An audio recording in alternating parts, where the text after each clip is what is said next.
जरा सोचिए, आपके गांव या मोहल्ले का स्कूल अचानक बंद हो जाए तो बच्चों की पढ़ाई पर कितना असर पड़ेगा। फिलहाल मध्य प्रदेश में ऐसा ही कुछ देखने को मिल रहा है। एक रिपोर्ट के मुताबिक स्कूल बंद होने के मामले में मध्य प्रदेश सबसे आगे है। अब सवाल उठ रहा है कि आखिर इतने स्कूल बंद क्यों किए जा रहे हैं। आइए जानते हैं इस खास रिपोर्ट में। नमस्ते, मैं हूं आपके साथ माही और आप देखना शुरू कर चुके हैं द सूत्र। शिक्षा मंत्रालय की यूडाइस यानी unified district information system for education plus report के मुताबिक देश में स्कूलों की तस्वीर लगातार तेजी से बदल रही है। हर दिन औसतन 13 स्कूल बंद हो रहे हैं। साल 2025-26 के दौरान देश भर में कुल 4,791 स्कूल बंद हो गए। स्कूल बंदी में मध्य प्रदेश सबसे आगे है। देश में बंद हुए कुल स्कूलों में से आधे से भी ज्यादा 2,426 स्कूल सिर्फ मध्य प्रदेश के हैं। ये आंकड़े यूडाइस की ताजा रिपोर्ट में सामने आए हैं। बता दें कि साल 2024-25 के दौरान देश में 14,71,473 स्कूल थे, लेकिन 2025-26 में ये संख्या घटकर 14,66,682 रह गई।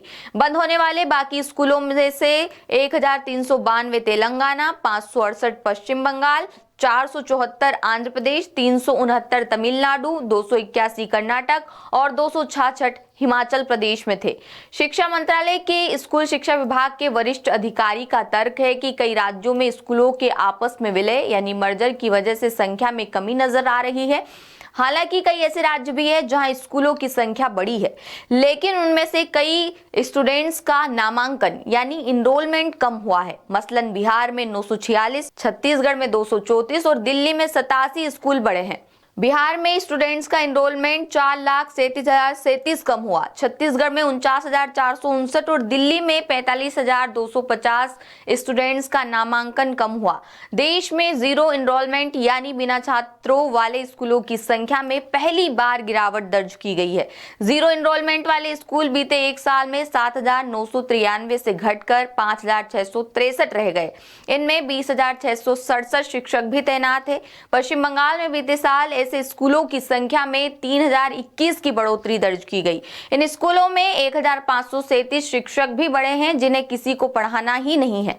पश्चिम बंगाल में अब 4,133 स्कूलों में 19,502 शिक्षक हैं जिनके पास किसी को पढ़ाने का जिम्मा नहीं है। उत्तर प्रदेश में पिछले सत्र में बिना नामांकन वाले 81 स्कूल थे और 56 शिक्षकों के पास किसी को पढ़ाने का जिम्मा नहीं था। 2025-26 के सत्र में बिना नामांकन वाले स्कूलों की संख्या बढ़कर 313 हो गई और इन स्कूलों में शिक्षक बढ़कर 177 हो गए। सबसे दिलचस्प राज्य छत्तीसगढ़ है जहां 2024-25 के सत्र में जीरो एनरोलमेंट वाले एक भी स्कूल नहीं था, लेकिन 2025-26 में ऐसे 149 स्कूल हो गए।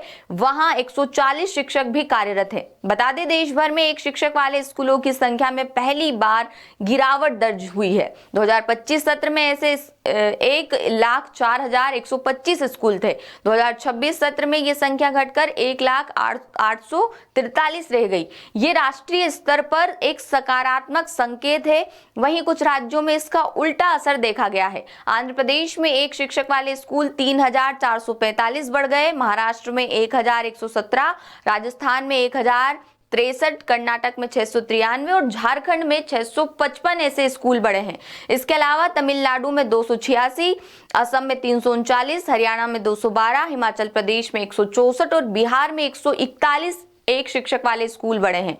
ये आंकड़े बताते हैं कि इन राज्यों में शिक्षक भर्ती और तैनाती की योजना पर फिर से विचार करने की जरूरत है। एक्सपर्ट्स के मुताबिक सिर्फ स्कूलों की संख्या घटाना या बढ़ाना सॉल्यूशन नहीं है, बल्कि शिक्षकों की तैनाती स्टूडेंट्स की जरूरत के हिसाब से हो। जिन स्कूलों में स्टूडेंट्स नहीं है वहां शिक्षकों को दूसरे स्कूलों में भेजा जा सकता है। इससे शिक्षकों की कमी वाले स्कूल को मदद मिल सकती है। फिलहाल इस पूरी रिपोर्ट को लेकर आप क्या सोचते हैं, कमेंट करके जरूर बताएं। लेटेस्ट,